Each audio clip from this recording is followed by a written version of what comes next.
ಮುಳಬಾಗಿಲು ತಾಲೂಕಿನ ಕನಕಭವನದಲ್ಲಿ ದಿನಾಂಕ 10-1-2026ರಂದು ಮಹಿಳಾ ವಿಚಾರಗೋಷ್ಠಿ ಕಾರ್ಯಕ್ರಮವನ್ನು ಹಮ್ಮಿಕೊಳ್ಳಲಾಗಿತ್ತು. ಈ ವಿಶೇಷ ಕಾರ್ಯಕ್ರಮವನ್ನು ತಾಲೂಕು ಯೋಜನಾಧಿಕಾರಿಗಳಾದ ಹರೀಶ್ ಕುಮಾರ್ ಸಿ ಅವರು ಉದ್ಘಾಟಿಸಿದರು. ವೇದಿಕೆಯಲ್ಲಿ ಮುಖ್ಯ ಅತಿಥಿಗಳಾಗಿ ಭಾಗವಹಿಸಿದ್ದ ನಂಗಲಿ ಪೊಲೀಸ್ ಠಾಣೆಯ ಸಬ್ ಇನ್ಸ್ಪೆಕ್ಟರ್ ದಿವ್ಯಶ್ರೀ ಅವರು ಮಹಿಳಾ ರಕ್ಷಣೆ ಮತ್ತು ಸಬಲೀಕರಣದ ಬಗ್ಗೆ ಮಾತನಾಡಿದರು.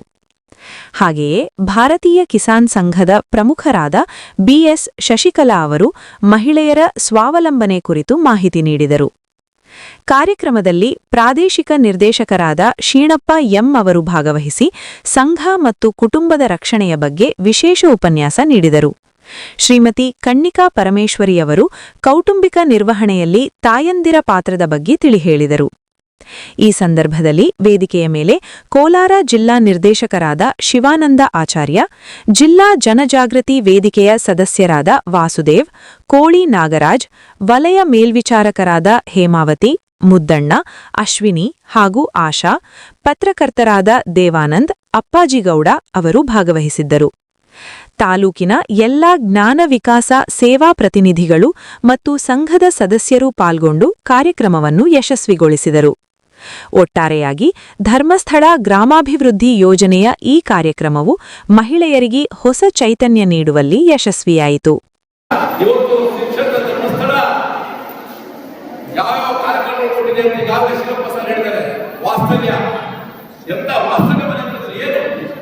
ಇವತ್ತು ಯಾರು ಕೂಡ ಅವರಿಗೆ ಹಿಂದಿರಲ್ಲ ಮುಂದಿರಲ್ಲ ಅಂತವರಿಗೆ ಅವ್ರು ಕಟ್ಕೊಳ್ಳೋದು ಮನೆ ಅಥವಾ ಸರ್ಕಾರದ ಮನೆ ಆಗಿದ್ರೆ ಆ ಕಚೇರಿಗೆ ಹೋಗಿ ತಗೊಂಡು ಅಥವಾ ಮನೆ ಕಟ್ಟಿ ಅದನ್ನು ಬಿಲ್ ಮಾಡಿಸೋ ಕೂಡ ಆಗೋದಿಲ್ಲ. ಅಂತವ್ರು ಮನೆ ಕಟ್ಟಿಸ್ಕೊಡ್ತಾ ಇದ್ದಾರೆ. ಇವತ್ತು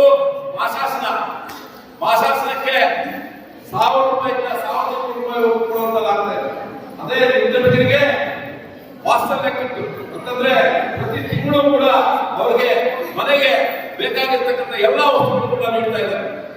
ಅದೇ ರೀತಿಯಲ್ಲಿ ಇವತ್ತು ಶ್ರೀ ಕ್ಷೇತ್ರ ಧರ್ಮಸ್ಥಳ ಹಾಲು ಡೈರಿಗಳಿಗೆ ನೀಡ್ತಾ ಇರ್ತಕ್ಕಂಥ ಸಹಾಯಧನ ನಿನ್ನೆ ಕೂಡ ನಾನು ಕಾರ್ಯಕ್ರಮಕ್ಕೆ ಹೋಗಿದ್ದೆ.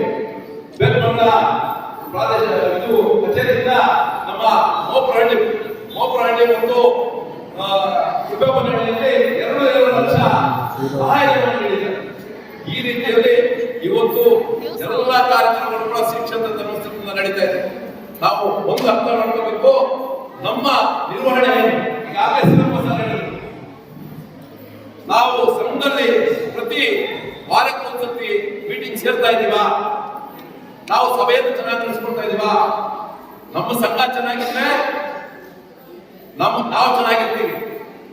ನಮ್ಮ ಸಂಘ ಚೆನ್ನಾಗಿರ್ಬೇಕು. ಮೊದಲು ಸಂಘಕ್ಕಾಗಿ ಯಾರೋ ಒಬ್ಬರು ನೋಡ್ಬೇಕು ಅಂತ ಅವರು ತಕ್ಷಣ ಅಯ್ಯೋ ಇಲ್ಲ ನಮ್ಗೆ ಆ ಕೆಲಸ ಈ ಕೆಲಸ ಇರುತ್ತಲ್ಲ.